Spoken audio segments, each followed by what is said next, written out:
When are annuities appropriate, and what are some of the good use cases for them? Okay, so an annuity is basically an investment with an insurance company. You put the money in, it grows tax deferred, so you don't have to pay any taxes. There's fixed annuities, there's variable annuities. Fixed, you're just getting an interest rate, that's fixed by the company, can change, but the principal can't drop. Usually the rates are fairly low because of that, but often better than a CD, for example. Sometimes you're locked in for a period of time. Sometimes they have a penalty for 5, 7, 10, 20 years. That depends on the annuity. And please keep in mind that annuities are all specific by contract. So you can go to one company, they can have 100 different contracts, literally. Some of them are older and some of them are newer. They can all be different. So I'm generalizing some of the big things. The variable annuity is where you'd be able to buy some stock and bond, usually mutual funds inside of that. You can make changes usually for no cost, and there's no tax because it's tax deferred. You only pay tax when you pull money out of those. Okay, so going way back, annuities were, I think, quite useful because it was one of the places you could go and set up a portfolio of all of these different fund families. And you could have a little of this fund family, a little of that one, and kind of best of breed. And I know that sounds really funny, but we couldn't do that before. We do that now every day, all the time with TD Ameritrade or whatever. And so the market has kind of shifted and made things, I think, better outside the annuities now.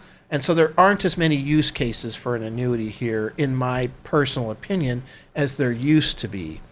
But there are two big ones that I think do make some sense. First of all, let's say you have an annuity from some time past and it's made a lot of money and you put in something and it's worth more. And let's say it's not in an IRA or something where you could just roll it out. It's in what we call non-qualified annuity. It just means that if you did take it out, you'd have to pay the taxes on that gain. And the gain's fairly high. But the best use case might be to move it to a cheaper annuity, a more current annuity, a no-load annuity, or one that has more investment options or more cheaper investment options. And you just kind of keep that by rolling it over through a 1035, I believe they call it, exchange. You don't have any taxes on that exchange. You can kind of roll it from one annuity to another. And so that is a use case for an annuity, is to constantly kind of look at, if you're going to keep it in there, what's better? Now, what annuities are out there, especially if you can get into one that doesn't have any penalties and costs less, and then you can go to another annuity that doesn't have any penalties and costs even less than that.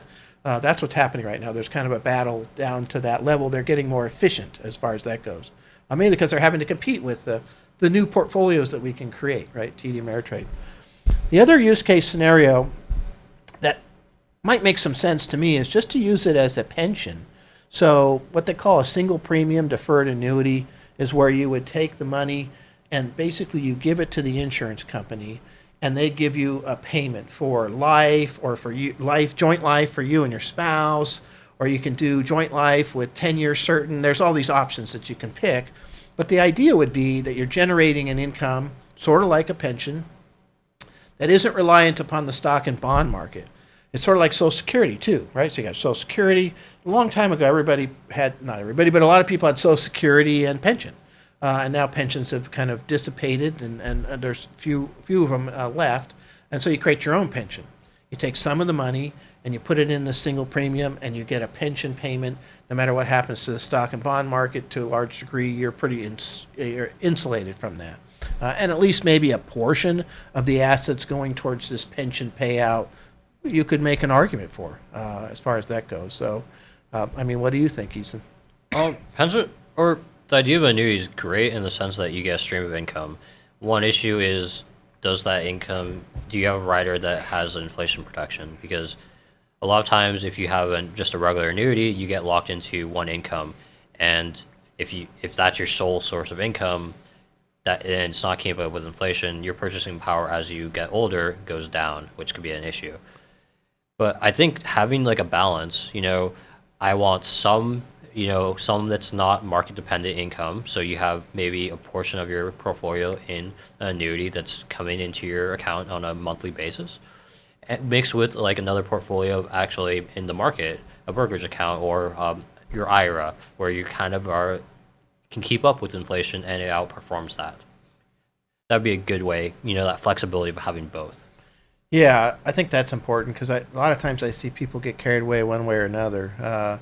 And so if you put everything in an annuity, I think that would be a mistake because you don't have liquidity. You basically, especially a single premium deferred annuity where you're annuitizing it, essentially what's happening is that money's now gone. You have no access to it, but you get this income every month.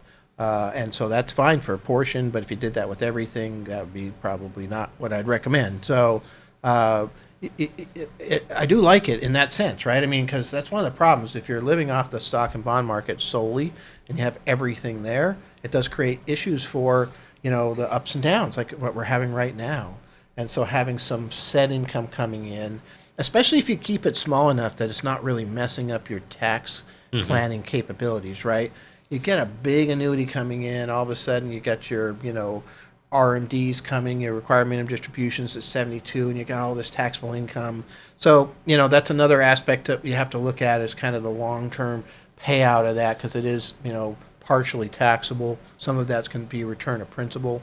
It depends on where you had it. If it was they're allowing annuities now in 401ks.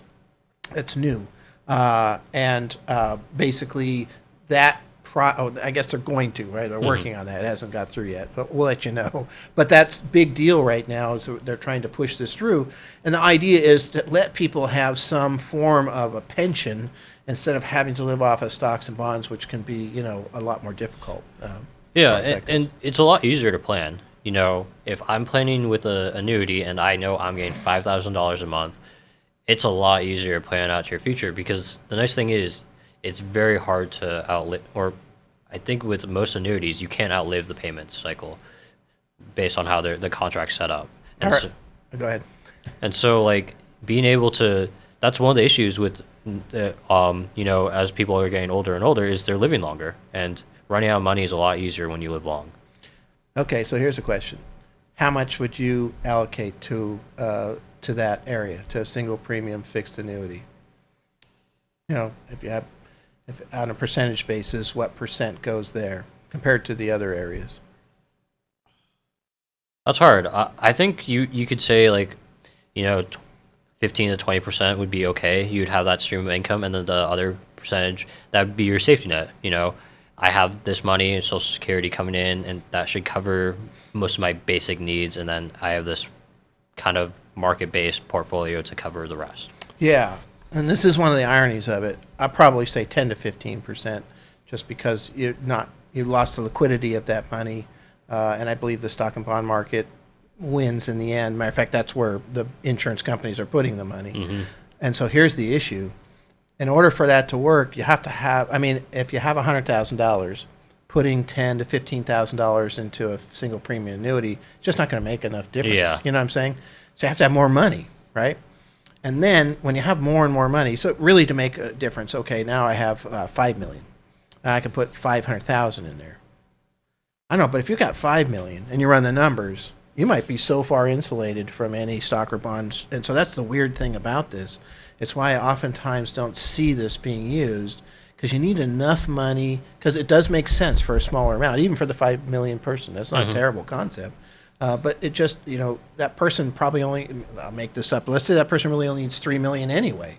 So yeah, the market can drop them back to 3 million. That's a pretty big hammer on that overall thing. And so that's one of the very fascinating things about that whole single premium arena is you need money to make it work, because you shouldn't put too much in there as a percentage basis. If you don't have a lot, even at $1 million, you're going to put 100,000 in there.